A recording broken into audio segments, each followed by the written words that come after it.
So this is a video that I've wanted to make for a long time, but I've put it off because of how stressful it is for me. But today's the day that I finally do it because I just need to get it out. It's something that I've been holding on to, and it's not only not healthy for me, but it's actually dangerous for me to hold on to this information for the sake of others. And that is that Wyatt Stav is one of the scummiest, shittiest human beings that I've ever met in my entire life, and he is an absolute danger to the music community. The justification for this is all in a Dropbox folder down below, but I'm going to go over this stuff in the video, and if you feel like you need proof, then that's where the Dropbox folder comes in. I do have to front load this though. This video does involve a management company, and in the Dropbox folder you are going to see their name. You are not going to see their contact information. But please do not reach out to this management company or dox them or harass them in any form or way. I think that the way they handled the situation that was brought to them was done professionally and properly, and I hold no blame or accountability on them whatsoever for any part of this. So now that that's out of the way, I'm going to get into what Wyatt did, and I'm going to give you a little context as well. So Wyatt Stav and I were in a band together called Aries, along with several other people, Nicholas Scott, Ryan Ridley, and Dave Geithner. Dave also goes by August. So, this band started, I want to say, about 2 years ago. I was 21 at the time of the band starting, and it broke up when I was 22. That's out of the way. Obviously, the band does not exist anymore. It broke up before it released any music, despite us having some pretty great offers on the table, and we were all really excited for our future together. So, since we were in a band together, I stored a lot of my equipment, along with other people storing their equipment, at Wyatt's house. Now, I live pretty far from Wyatt. I lived in Boston. He lives around the Toronto area, and it just didn't make sense to bring 2 guitars and like all my rack units on a plane every time that we wanted to do band-related stuff, whether it was music videos or recording sessions or whatever. So that's where it was. And at the end of the band, Wyatt blocked me on all social media so that I couldn't contact him. And thankfully enough, I had his father's phone number and email just from having like past conversations with him. Now, he's withholding this stuff from me, and I eventually organize it with Wyatt's father that I'm going to come to Toronto and pick it up. So I had to buy a car, drive 9 hours to Toronto. I get there, I open the case, my guitar is broken. Very clearly on purpose. I bring it up to Wyatt's father. Mind you, Wyatt is not there because he has his daddy handle all of his problems, and that is how we were going to be referring to Wyatt's father from now on, as his daddy. So, I see the broken guitar. His daddy's like, oh, well, it got broken in a vacuum accident. We're so sorry, blah, blah, blah, but nothing you can do about it. To which I called bullshit on. And I got the rest of my gear back, actually besides one thing. I didn't notice it at the time because there was so much stuff, but he does still have a preamp of mine. Whatever. I don't really give a shit about that. But anyways, the next thing that I found out about was Wyatt defaming me to our management team. He defamed me by claiming that I was a heroin addict and an alcoholic. Now, I hate that I even have to address this claim, but in order to prove the defamation, I have to prove to you that those two things are not even remotely true and are said only to hurt my good reputation. I have never had a problem with alcohol. I don't ever plan on having a problem with alcohol. Of course, as a 21-year-old or just a young male in general, I have drank plenty of times in my life. And I've certainly been drunk a few times in my life. And also, I've certainly been sick, and 2 of those times that I was sick was around Wyatt. So yeah, I threw up twice from being too drunk. One time was at our friend Ryan's house. We were in a jacuzzi, we were drinking, and I didn't know that fucking being in a body of water and drinking would exacerbate the effects of that, but hey, guess what, it does, and I threw up twice in Ryan's bathroom, cleaned it up, and that was the end of it. Fell asleep on his couch. The second time was at Wyatt's house. It was the night before a big birthday celebration, so me, him, and a friend were in his basement. We had some vodka lemonades, and 3 of us drank, and I hadn't eaten enough that day, and I ended up throwing up pretty bad. I got really, really sick in his bathroom, and I felt really horrible about it, and I tried to clean it up, but I didn't do a good enough job. The next morning, his mom found it, was really upset. The next time I saw both his mother and his father, I apologized to them profusely because obviously that was not my intention to just like throw up all over their bathroom and not adequately clean it up. Everything seemed fine, and we went along with our birthday celebrations, whatever. As to the heroin claim, I have never done heroin. I never plan on doing heroin. And I've never actually even seen heroin in person. So I don't know where this stemmed from other than him trying to hurt my bad reputation. And finally, his daddy spent a year extorting me, leveraging the repair of my guitar and reimbursement for the group expenses that he paid other people for. What he held over me was I had to give up my rights to all of the music that I helped create in order to be paid back for damages specifically done to me. And he only paid Ryan and Dave back for also doing the same. They had to give up their rights to the music in order to be reimbursed for their equipment.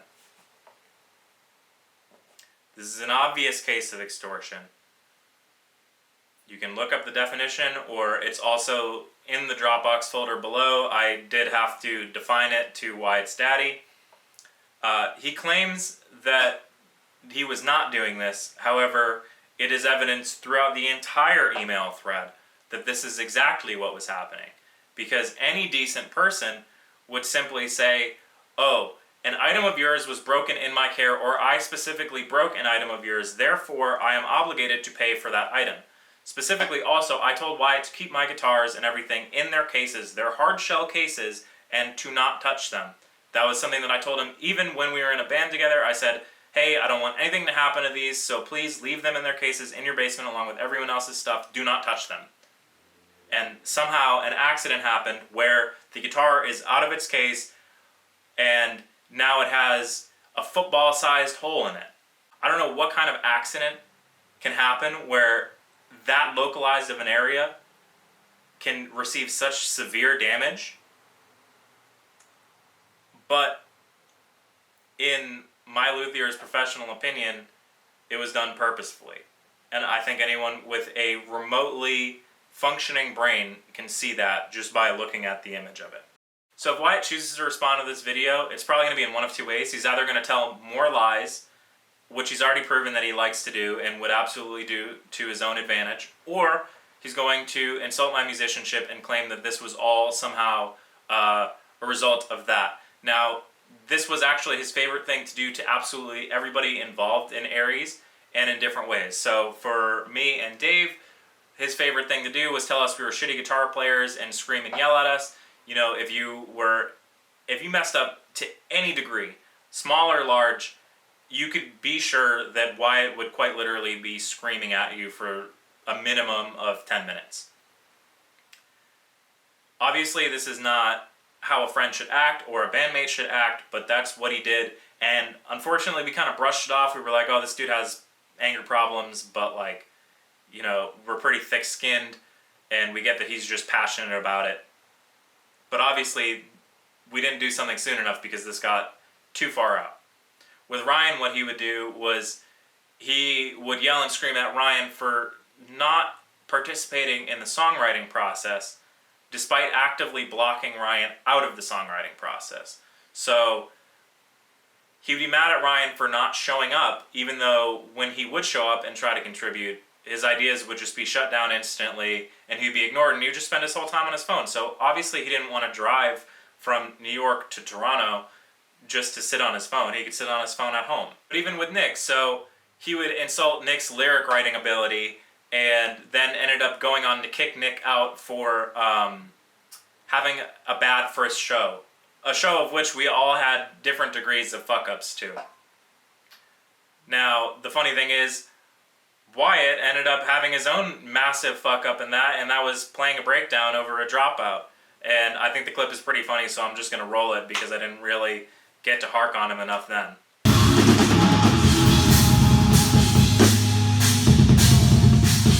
It was at this moment that he knew he fucked up. So, if you look into the email documents in the Dropbox folder, you'll see about a year-long exchange between Wyatt Stav and I.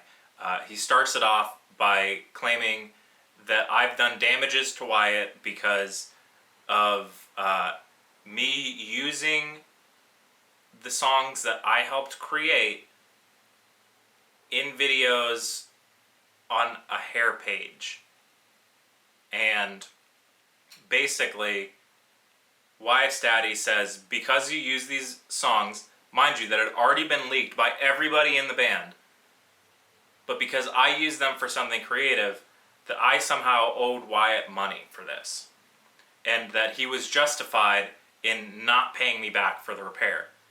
Now, we went back and forth quite a bit, which you'll see, and I had to kind of play nice at first because I really didn't want to deal with court, because I realized that the reality of this situation was Wyatt lived in Canada, I lived in the United States. To be able to get a case that had cross-jurisdictional approval would be quite difficult. Now, if Wyatt had just been in the US, I would have destroyed him in court. But it was a lot more complicated than that, so I was trying to work it out personally. We went through this for several months, and it wasn't really getting anywhere, and I recognized that it wasn't really getting anywhere, so I thought, fuck it, Hail Mary, let's just hit up Judge Judy. Let's send her an email, and maybe I'll get a response. And the funny thing that happened is I actually did. She ended up calling me. We had a discussion on the phone about everything that had happened, and she said, okay, get me a folder of all of your evidence for this, and sign a waiver, and have Wyatt and his daddy sign a waiver, and we will fly everyone out for the show, and this will be treated like a real court case. Because I didn't actually know this, but Judge Judy is actually a real judge, and I was pretty excited, so I signed the waiver, and I sent it over to Wyatt and his daddy, and of course they didn't, because, I mean, I think they knew that all 5'0" of Judge Judy would absolutely royally skullfuck Wyatt for what he did. So things obviously escalated from there because the threat of court became increasingly real. And what ended up happening was, over the course of a few months, Wyatt's daddy said, look, I'm going to pay you half of the repair cost for the guitar, and in exchange, you'll give up your rights to the music. Now, I used some wordplay, and I didn't give up my rights to the music, but he did end up paying for half of the repair cost, leaving me to cover the rest, which, thankfully for me, I had a very close friendship with my luthier, and I was able to trade my video production services in exchange for about $500 of the repair cost. Now, you might say to yourself, well, he gave you $500, like, that's something. But the fact of the matter is, that doesn't make up for anything that he did. He still broke a $3,500 guitar. He still defamed me. He still had his daddy extort me. And on top of all of that, he didn't have anything to do with the process at all. He didn't reach out once to say, I'm sorry. None of that. And he got away with absolutely no consequence. He just had his daddy handle his problems for me. Listen, the music industry is hard enough to break into and build a sustainable lifestyle in already without toxic assholes like Wyatt Stav in it. But is this who we want to prop up? Do we want to see a rich, spoiled asshole succeed just because he has his daddy handle all of his problems and he lies, cheats, and rampages his way to success? I don't think we should tolerate that in the music community at all. And look, I don't have enough subscribers to make a difference on my own. Realistically, no one will see this video unless you share it. So please, for the safety of everyone in this community, share this video and let everyone know what kind of person Wyatt Stav is and what he's built his YouTube channel on. That's all from me today. I hope I never have to do a kind of video like this again. If you have any questions or you need me to clarify anything, then go ahead and comment below. But know that everything that I'm saying is in that Dropbox folder, and if it's not specifically in there, it can be corroborated by at least 5 other people. So, thank you for watching, and hopefully we never have to do this shit again.